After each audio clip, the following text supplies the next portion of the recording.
이번에는 미국으로 눈을 돌려보겠습니다. 미국 정치가 우리나라 정치, 경제, 안보까지 미치는 영향이 너무너무 크죠. 그래서 주기적으로 미국 돌아가는 상황을 우리가 챙겨봐야 하는데요. 지금 미국에선 무슨 일이 벌어지고 있는가 보니까 무려 43일째 이어져 온 연방정부의 업무 일시정지 사태, 이른바 셧다운이 곧 종료가 될 거라고 합니다. 그리고 그 사이에 지방선거가 치러졌는데 민주당이 트럼프의 공화당을 크게 이겼죠. 그중에서도 가장 화제가 된 건 뉴욕시장입니다. 나이는 30대, 종교는 이슬람교, 고향은 우간다, 부모님은 인도계. 여러모로 아주 이례적인 인물이 뉴욕시장에 당선이 되면서 지금 미국 정치판을 흔들고 있습니다. 앞으로 미국 정치에 또 우리나라 사회에 어떤 영향을 미칠지 이화여대 박원건 교수와 함께 짚어보죠. 박 교수님 어서 네, 오십시오. 안녕하세요. 셧다운 요즘 뉴스에서 매일 나오는데 예. 그러니까 이게 행정부가 셔터를 내린다 뭐 이렇게 이해하면 되는 거예요? 예산이 없으니까 셧다운이 되는 거죠. 우리에게는 음, 익숙하지 않은 개념인데 그러니까요. 미국 같은 경우에는 회계연도가 10월 1일 날 시작이 됩니다. 그러니까 아, 9월 말까지 예산안이 통과가 돼야 되는데 네, 예산안이 통과되지 않을 경우에는 임시 예산안이라고 해갖고 네. 영어로 이제 CR이라고 불리는 것이 있거든요. 그거라도 통과를 시켜서 몇 달 동안 버텨야 되는데 음, 이번에 그게 전혀 안 된 거죠. 그래서 민주당과 공화당이 각각 자신들의 어젠다를 계속 이제 진행을 했고 네, 말씀을 나누긴 하겠지만 결국 핵심 쟁점 중의 쟁점은 네, 민주당이 이 건강보험 개혁법이라 해서 ACA 이게 오바마 케어라고 불리는 건데요. 네. 이거를 집어넣으려고 했던 것이고 그리고 음. 공화당은 거기에 대해서 반대를 했었던 것이거든요. 그게 부딪히면서 결국 전체 예산안이 통과 안 되고 예. 셧다운이 벌어진 지 43일 일. 그렇죠. 그리고 또 하나 우리랑 다른 게 네. 여기도 이제 필러버스터를 하잖아요. 이제 필리버스터. 무제한 토론을 하는데 무제한 토론을 넘겨가려면은 그 상원에서 상원이 100석이지 않습니까? 네. 이미 공화당이 과반 의석 53석을 갖고는 있었는데 이런 식으로 예산안을 통과하려면 60석이 필요합니다. 그러니까 아. 민주당이 음. 47석이고 53석이니까 7석이 더 필요한 거죠. 네. 그래서 계속해서 한 11차례인가 그 표결을 했는데 표결에서 계속 통과가 안 된 거죠. 60석을 확보를 못해서 공화당 안이. 그런 식으로 해갖고 43일 동안 계속 최장기로 길어진 거죠. 아니 그렇게 43일 동안 셧다운이 돼도 이 나라가 돌아가요, 시스템이? 아니 그러니까 안 돌아가니까 이게 문제가 아 시민들 국민들 불편하면 어떡해요? 매우 매우 불편하고 불편한 거죠? 특히 미국은 잘 아시겠지만 대부분이 항공기로 이동을 하고 예. 이번에 또 땡스기빙이랑 다 그런 그 휴일이랑 같이 엮여 있지 않습니까? 근데 맞아요. 항공 관제 인력 같은 경우에도 무급으로 계속 일을 하게 되니까 수천 편의 와. 비행기가 결항을 아 하고 월급이 안 나가는 거군요? 월급이 안 나가는 겁니다. 물론 와. 나중에 그 예산안이 통과되면 그동안 못 받은 월급을 받긴 하지만 네. 그래도 특히 서민층에게는 결정적인 부분이 있죠. 그러니까 그렇죠. 서민층에게 식료 보조를 하는 스냅이라는 프로그램이 있는데 예. 그것도 이제 11월부터 중단될 위기에 있었고 음. 그래서 전반적으로 뭐 큰 사회 혼란이 있었던 건 맞는데요. 음. 좀 말씀을 나누겠지만 뭐 트럼프는 버티기로 들어간 거죠. 43일 아니 가끔 셧다운이 있었던 적이 있죠, 미국이. 그런데 네. 43일 동안 지속된 적은 없던 것 같은데 이번엔 어떻게 그렇게 오래 지속이 됐고 또 어떻게 이번에 또 해제가 되게 아직 된 건 아닙니다. 예. 될 것으로 보십니까? 이제는 뭐 거의 해결이 됐다라고 봐도 크게 문제는 없다라고 판단이 되는데요. 음. 일단 상원에서 통과가 됐고 아마 하원에 또 표결이 있으면은 이제 그 임시안 같은 경우에는 통과가 되면 네. 이제 가장 큰 고비는 넘어가는 그런 형태는 되겠죠. 그렇군요. 예. 아 풀리게 된 계기는 뭐예요? 어떻게 이렇게 또 풀리게 됐어요? 43일 이게 일 막혀 있었는데. 사실 그렇게 되면은 이제 양쪽 다 일종의 뭐 자신들이 원하는 것을 확실히 받지는 못했다 하는데요. 미국 내 언론에서는 예. 일종의 그 민주당의 항복이다 뭐 그런 얘기를 많이 합니다. 그러니까 음. 항복이라고 또 저는 표현하는 거에 100% 동의가 안 되는 게 결국 미국민들의 일반 대중들의 삶에 굉장히 큰 어려움을 겪는 거지 않습니까? 그렇죠. 근데 항복이라는 표현을 미국 언론에서 쓰는 이유는 아까 말씀드린 민주당의 가장 핵심 어젠다인 이제 오바마 케어 ACA라고 불리는 그 보조금이 들어가질 않았어요, 이번에. 음. 연장된 거에. 예 예. 그런데 전체적으로 미국 내에서 여론 조사를 해 보니까 예. 이게 48%가 트럼프와 공화당의 책임이고 민주당 책임은 34% AP 조사에 따르면. 아하. 그러기 때문에 심지어는 공화당 지지자 중에도 트럼프의 지지율이 91%에서 79%, 이 셧다운 때문에 11%가 하락을 했거든요. 그렇다면 민주당이 계속해서 좀 더 버텼으면 결국 공화당도 어쩔 수 없이 타협을 할 가능성도 있지 않았을까 했는데 이제 두 가지가 걸려 들어간 거죠. 아까 잠깐 말씀드린 사회보장 프로그램, 특히 식품 지원 같은 경우 이게 혜택 받는 사람이 4,200만 명이나 되거든요. 네. 그러니까 결정적이고, 또 하나는 항공교통 대란이 나오니까 네. 그래서 그중에 7명 민주당 의원들이 결국 동의를 했다. 뭐 그렇게 볼 수 있습니다. 결국은 이 사태가 이번 지방선거 결과에도 영향을 줬다고 보세요? 예, 줬다고 봅니다. 왜냐하면은 이번에 그 지방선거는 버지니아 주지사, 뉴저지 주지사, 그리고 우리가 또 말씀을 다룬 뉴욕시 지금 가장 핫한 맘다니. 맘다니까지 포함해서 그 전체자 민주당에서 승리를 가지고 갔는데요. 출구 조사를 CNN에서 한 걸 보니까 네. 과반 이상이 투표로 트럼프에게 메시지를 보내려고 했다. 아하. 또 출구 조사의 유권자 60%가 현재 이 셧다운을 비롯해서 국정에 분노하고 불만족을 표시했다. 아. 근데 뭐 100%라고 얘기할 수는 없고요. 미국의 선거 제도가 워낙 복잡하고 또 각 지방마다 다른 입장들이 있어서 그렇긴 하지만 영향을 일정 수준 준 거는 확실해 보입니다. 자, 그렇다면 이번 지방선거 여러 격전지 중에서도 가장 화제가 됐던 뉴욕시 이야기를 해보죠. 뉴욕시장, 아까 제가 언급했던 그 사람, 화제의 영상 하나 보고 가실까요? So I leave my work out like Shakira. I so white, call me a mulera. Jagara kura be good nera. Just wanna put you in my cabera. So I check my baggage for some senting. 화가란 용, 고구리는 테. Chop it up. My cabera getting pat like a big panda. Cause I wanna eat it early, so before my chatanda. Chop, I was a part, now it's the whole me. Rubitano, yeah, baby. Quata, 잘해요. 그래도 썩 잘하지는 못합니다. 근데 본인이 삼류 래퍼라고 얘기하고요. 지금 바로 이 랩을 했던 그 주인공이 바로 맘다니 시장. 그렇습니다.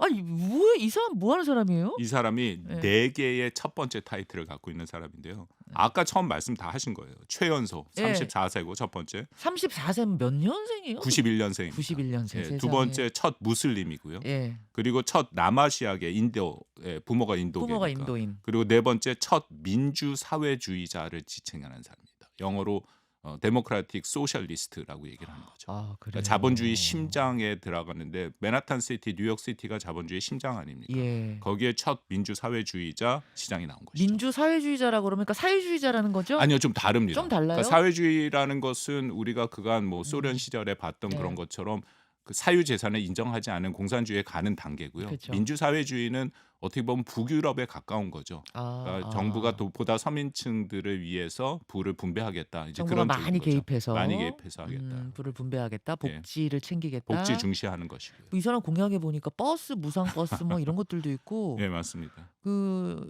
뉴욕 시민들 특히 소외됐던 계층들한테 표를 많이 얻을 만한 공약들이 있더라고요. 그렇습니다. 보니까. 예. 예, 알겠습니다. 이 사람에 대해서 좀 알아봐야 될 것 같은데 조금만 더 자세하게 좀 설명해 주세요. 어떻게 해서 이 사람이 혜성처럼 그야말로 혜성처럼 나타났던데 저는 그냥 화제의 인물 정도로 그칠 줄 알았는데 시장 타이틀까지 거머쥔 거예요. 가장 큰 거는 좀 그 가족 배경을 볼 수 있어요. 네. 그 어머니 아버지가 굉장히 유명한 분들입니다. 누군데요? 예, 아버지 같은 경우에는 현재 미국 컬럼비아대 교수이자 아프리카 연구의 굉장히 선구자고요. 하버드대에서 학위를 받은 사람이고, 교수구나. 예, 그리고 시원주의를 정착 식민 권력의 형태로 규정해서 비판을 하는 이제 그런 좀 진보적인 성향을 당연히 갖고 있고, 어머니가 더 유명합니다. 어머니는 미라 나이르라고 인도 영화를 국제 무대에 끌어올린 거장입니다. 와, 영화인이군요. 그렇죠. 근데 그 또 이분도 주로 했던 영화들이 일관되게 문화 간 충돌이나 이산 경험, 주변부 목소리 이제 그런 쪽으로 진보적인 성향을 갖고 있었죠. 그러니까 이 두 부모, 그러니까 어머니 아버지의 영향을 받아서 본인도 그렇게 좀 진보적인 성향을 갖게 됐다라고 볼 수 있는데요. 지금 우리 청취자 한 분이 댓글에 들어보니 강남 좌파네요. 집안이 굉장히 좋아요 보니까. 이게 정확하게 금수저예요. 강남 좌파라는 표현의 원조가 미국의 리무진 좌파라고 있습니다. 아, 예, 그런 식으로 해서 한국에서 그걸 강남 좌파로 번역해서 쓰고 있는데, 어허. 그래서 그렇게 볼 수도 있는 부분이 있죠. 왜냐하면 대학도 다 명문 대학을 나왔고 또 그렇더라고요. 부모가 그런 분위기가 있고, 근데 어쨌든 이 본인도 확실하게 자신의 정치적인 성향이 있습니다. 그래서 17년쯤 아까 말씀드린 민주사회주의 연합이라는 곳이 있는데 그곳에 들어갔고요. 그리고 2021년 뉴욕주 의원 선거에서 처음 당선이 돼갖고 2년 임기니까 3선을 하고 이번에 24년 그러니까 3선을 한 후에 이번에 시장 선거에서 나온 건데요. 아까 말씀드린 어떻게 이게 됐느냐. 네. 상대가 쿠오모 전 어, 시장이었는데 그러니까요. 아는 분은 아시겠지만 뭔가 과거를 대표하는 인물이죠. 그리고 물러나게 된 이유 중에 하나가 성추행 의혹, 권력 남용 논란 뭐 그런 것들이 네. 많이 있었거든요. 네. 그러니까 이게 일종의 정치의 세습 기득권이냐 혹은 시민의 정치이냐 둘 중에 선택지에서 확실히 대표성을 가졌다라고 볼 수 있습니다. 이 사람이 잠깐 반짝하고 말지 예.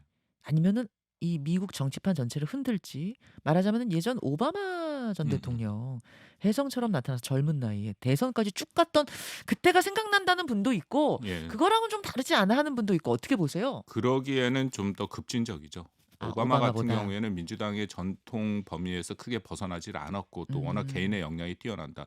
개인의 역량은 이 사람도 뛰어난 것은 분명합니다. 근데 다만 훨씬 더 급진적인 거고 그건 네. 앞으로 미국의 정치 지형이 어떻게 움직이느냐. 지금 분명히 양극화는 확실하거든요. 그러니까 우리가 트럼프가 공화당을 접수해서 그렇게 끌고 갈지 아무도 모르는 것처럼 민주당도 이런 급진파들이 나타나서 주 세력이 돼서 끌고 갈 가능성이 있다라고도 볼 수도 있죠. 그렇기 아, 때문에 앞으로 있을 내년의 중간 선거 네. 그것이 굉장히 중요한 하나의 계기가 될 가능성이 있다 봅니다. 이미 트럼프 대통령은 좀 견제하는 느낌이던데요. 아, 서로 그럼요. 직격하던데요. 그 예. 영상도 한번 보고 오겠습니다. My friends, we have toppled a political dynasty.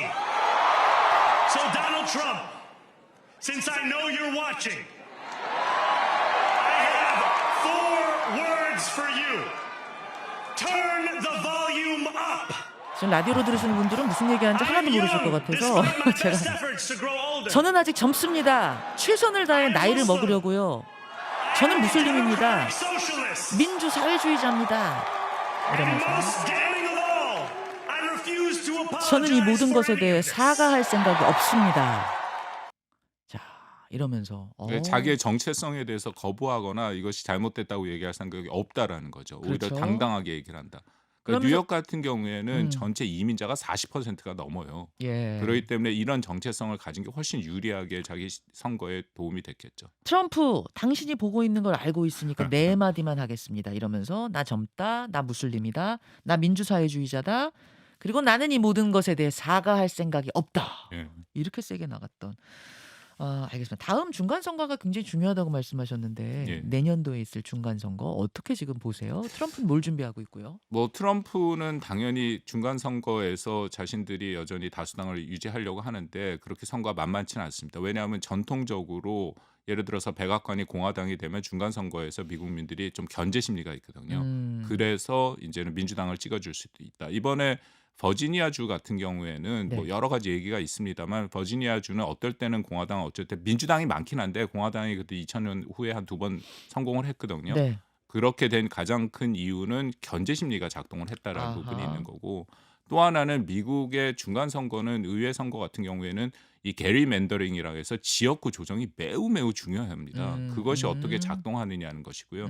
또 하나는 지금 만다니가 그렇게 주목을 받고는 있지만 여전히 표 결집력은 마가 세력이 훨씬 셉니다. 그래요. 예, 트럼프의 마가. 그러기 때문에 과연 이런 젊은 층들 그리고 유색 인종들 이런 소수에 있는 이 그룹에 있는 사람들이 얼마만큼 또 적극적으로 투표에 참여하느냐 네. 그리고 또 그들이 민주당을 지지할 수 있느냐도 별개의 문제죠. 예. 오히려 그들은 지난번 대선에는 공화당의 트럼프를 지지한 비율이 꽤 높아졌거든요. 맞아요. 자, 이렇게 맘다니의 등장이 미국 정치판에 어떤 영향을 미칠까? 요거 하나 관전 포인트고 그나저나 우리의 관심은 팩트시트.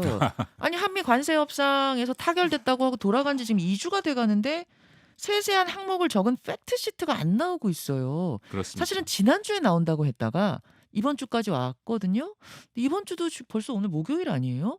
어떻게 되는 겁니까? 이게 관세 협상보다는 안보 쪽 더 좁혀서 원자력 추진 잠수함 그 문제가 좀 걸려 들어갔다라는 생각이 들어요. 이른바 우리가 핵잠하는 그거요. 그렇습니다. 왜 그러냐면은 예. 피트 헤그세스 국방부 장관도 얘기를 했는데 일단 뭐 승인이란 표현이 트럼프 대통령한테 나왔고 그리고 헤그세스도 와서 이것이 필요하다는 걸 인정한다. 그렇지만 네. 미국의 에너지부나 국무부나에서의 좀 더 논의가 필요하다는 식으로 얘기를 했거든요. 그러니까 미국의 특히 에너지부와 국무부에는 이런 비확산에 대해서 아주 급격하게 매우 매우 심하게 반대하는 우리가 뭐 약간 안 좋은 표현입니다만 탈레반이라고 부르는 원리주의자에 가까운 그런 세력들이 있거든요. 네. 그들은 이거를 전혀 용납할 수가 없겠죠. 어. 그래서 트럼프 대통령이 그렇게 말을 했음에도 이제 실질적으로 이행하는 과정에서 그걸 이거 문서로 남겨야 되는 과정에서 네. 미국 내 조정의 시간이 좀 필요하지 그런 않은가. 거군요. 그러니까 핵잠을 만들긴 만들어도 되는데 여기 필리 조선소에서 만들어 저는 요걸로 부딪히는 건가 했는데 그거보다 더 근본적인 그 문제. 부분도 있을 거고요. 원자력 협정을 그러면 개정해야 되는데 우리가 한미 원자력 협정에서는 모든 거를 평화적 이용으로만 돼 있거든요. 맞아요. 이것은 군수적으로 이용이 되는 거기 때문에 거기에 미국 내에서 반대하는 목소리가 분명히 존재하겠죠. 그것까지 지금 걸려 있다 보니까 팩트 시트가 안 나오고 있다. 언제쯤으로 예상하세요? 풀릴 거로 보세요. 이거는 글쎄 저는 이미 다 이런 그 핵심 쟁점은 분명히 보이는 거거든요. 네. 그래서 뭔가 논의의 필요성이 아니라 이건 결단의 필요성이 있어야 된다. 근데 예. 만약에 계속 오래된다면 미국 예. 내에서 반대하는 목소리가 계속 있다라는 거고요. 그러면 다시금 트럼프 대통령의 결단이 필요한 시기가 오겠죠. 타결이 또 없던 일이 되고 그러진 않겠죠? 글쎄 그렇지는 않을 것 같습니다. 이거는 알겠습니다. 지난번 한미 정상회담 때 이전부터 나왔던 얘기이기 때문에 그리고 트럼프 대통령이 그것에 대해서는 일단 승인이라는 표현이 나와서 이제 어떻게 진행하느냐에 따라의 문제가 남져 있지 이것을 다시금 돌이키기는 저는 어렵다고 봅니다. 여기까지 듣겠습니다. 이화여대 박원권 교수님 고맙습니다. 네, 감사합니다. 김현정의 뉴스쇼는 시청자 여러분의 참여를 기다립니다. 구독과 좋아요, 댓글 잊지 않으셨죠? 알림 설정을 해두시면 평일 아침 7시 10분 실시간 라이브도 참여하실 수 있습니다.